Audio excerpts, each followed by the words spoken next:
Selamat pagi anak-anak. Selamat pagi. Oke, baik, semangat sekali ya untuk belajar hari ini. Baik, sebelum kita memulai pembelajaran kita hari ini, apakah anak-anak kami semua hadir semua? Hadir. Oke, baik. Jadi hari ini juga untuk kelas 4 yaitu pelajaran IPS dan kelas 5 untuk pelajaran IPA. Jadi di kelas 4 sengaja Bapak masuk hari ini karena guru IPS kalian dalam keadaan sakit.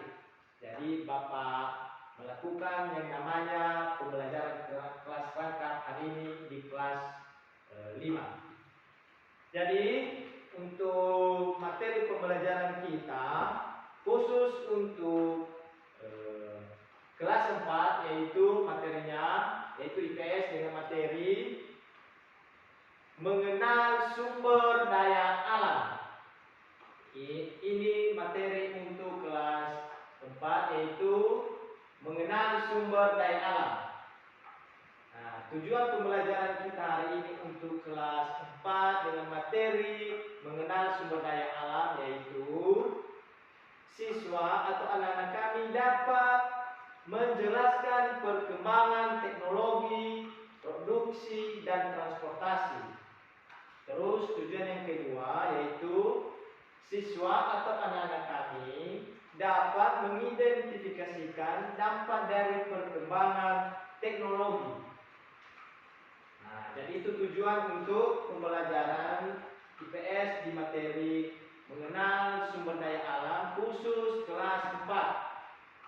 Jadi untuk kelas 5 pembelajaran kita hari ini juga yaitu mengenal sifat-sifat cahaya. Jadi tujuannya di sini, tujuan pembelajaran kita hari ini, siswa kami ataupun anak-anak kami dapat mengetahui apa itu artinya sifat-sifat cahaya dan apa saja yang menjadi sifat-sifat cahaya. Nah, itulah tujuan pembelajaran kita. Oke, baik anak-anak kami semua. Sekarang Bapak akan menjelaskan pembelajaran pada kelas 4. Tadi materi kita ada anak kami kelas 4 yaitu mengenal sumber daya alam. Sumber daya alam ini yaitu kita ketahui sumber yang berasal dari alam sekitar kita. Apa saja itu yang termasuk sumber daya alam yang ada di sekitar kita, yaitu tumbuhan, hewan, manusia juga termasuk, manusia juga tidak termasuk sumber daya alamnya. Jadi sumber daya alam ini yaitu sebuah kekayaan alam baik berupa benda mati maupun makhluk hidup yang diperlukan untuk bertahan hidup. Nah, inilah yang disebut dengan yang namanya sumber daya alam. Macam-macam sumber daya alam yaitu air, udara, angin, tumbuhan, dan lain-lainnya. Itulah yang termasuk sebagai macam-macam sumber daya alam. Oke, baik. Mungkin itu saja pengertian dari sumber daya alam untuk anak-anak kami kelas 4. Terus kita ketahui pada saat ini juga adanya kemajuan teknologi, informasi, transportasi dan lain-lain itu diambil dari sumber daya alam. Nah, seperti pakaian ini juga termasuk, sepatu kita juga termasuk, itu diambil dari alam. Meja ini pun diambil dari alam. Jadi itulah yang ditekankan kepada kita apa saja itu sumber daya alam. Tanpa kita sadari bahwa setiap hari itu kita telah menggunakan sumber daya alam. Baju ini terbuat dari alam juga. Entah apa dan bagaimana prosesnya sehingga terbentuk yang namanya baju. Mungkin dari dedaunan dibawa ke pabrik lalu diproses, terus dijadikan sebuah baju sehingga kita bisa memakainya pada saat ini. Itulah manfaat dari sumber daya alam. Nah, oke, baik. Untuk anak-anak kami kelas 4, Bapak akan memberikan tugas kelompok. Silakan ditulis. Ambil bukunya, silakan ditulis.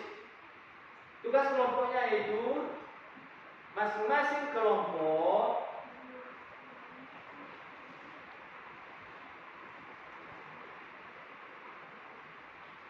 mengungkapkan jenis-jenis atau yang termasuk benda mati dan benda hidup.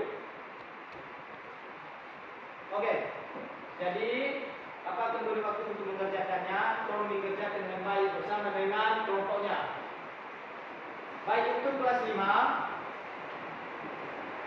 sesuai dengan materi kita pada hari ini yaitu sifat-sifat cahaya. Cahaya adalah suatu energi yang memiliki gelombang elektromagnetik yang kasat mata dengan panjang gelombang sekitar 380 sampai 750 cm. Cahaya ini dapat dibedakan menjadi dua, yaitu cahaya yang berasal dari benda itu sendiri dan cahaya yang memancar dari benda akibat pantulan cahaya pada permukaan benda tersebut. Mungkin adik-adik kami semua kelas 5 sudah mengetahui apa itu cahaya. Mungkin kalau kita seringkali di dalam ruangan ini, mungkin kita seringkali menemukan yang namanya pantulan cahaya. Mungkin pas pagi hari, tanpa kita sadari bahwa pantulan cahaya dengan adanya disebabkan juga karena matahari. Mungkin kalau sinar matahari mengenai keramik ini, mungkin kita atau mata kita terasa sakit karena adanya pantulan cahaya tersebut. Nah, itu yang disebut dengan cahaya. Oke, baik anak-anak kan kelas 5, untuk memperdalam pemahaman anak-anak kami kelas 5 pada pembelajaran sifat-sifat cahaya ini, coba Bapak akan memberikan tugas kelompok. Jadi ini wajib dikerjakan dan dikumpulkan. Jadi tolong dituliskan. Tugas kelompoknya yaitu masing-masing kelompok menuliskan dan menjelaskan sifat-sifat cahaya. Jadi tugas ini tolong dikerjakan baik tadi kelas 4 dan kelas 5. Tolong dikerjakan dengan baik. Besok Bapak akan koreksi. Dan masing-masing kelompok mempresentasikannya di depan kelas. Jadi, untuk menutup pembelajaran kita hari ini anak-anak kami, tolong anak-anak kami membaca buku khusus untuk kelas 4. Tolong membaca buku halaman 36 tentang mengenal sumber daya alam. Jadi besok Bapak akan menyuruh satu persatu untuk mempresentasikan apa saja yang telah anak-anak kami baca. Jadi itu untuk kelas 4. Demikian juga untuk kelas 5. Jadi mohon membaca buku dengan halaman nomor 31, yaitu sifat-sifat cahaya, tolong dibaca. Jadi satu persatu nanti besok Bapak akan menyuruh ke depan untuk mempresentasikan apa yang telah anak-anak kami baca. Oke, baik, sekian saja pembelajaran kita hari ini anak-anak kami. Tolong belajar giat di rumah untuk memperdalam pembelajaran kita hari ini. Sekian saja pembelajaran kita hari ini anak-anak kami. Atas perhatian saya ucapkan terima kasih. Yahoo, selamat pagi.